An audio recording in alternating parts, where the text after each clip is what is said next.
A day in my life with my boyfriend. Hey guys! For today's video ay nandito nga kami ngayon sa labas kasama itong aking boyfriend. Namalengke nga lang siya at sakto nagugutom ako kaya dumaan kami dito sa lagi namin binibilhan ng shawarma. Masarap naman kaya dito kami madalas bumili.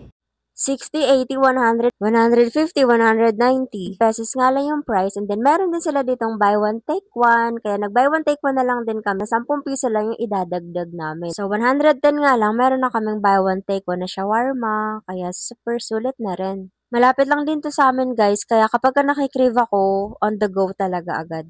At ayan yung boyfriend ko. Wow, busy ah. Si Kuya Shawarma na nga lang sasali ko sa vlog ko. Ang pangat mo ka banding.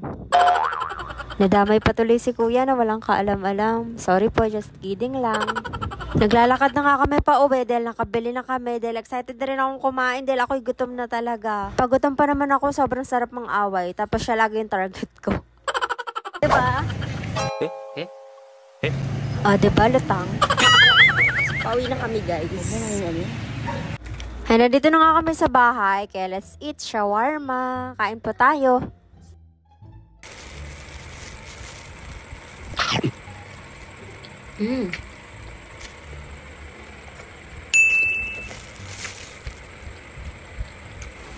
So, ayun. Ang sarap guys. Natikman ko na naman ulit siya. Kaya craving satisfied na naman ang babae.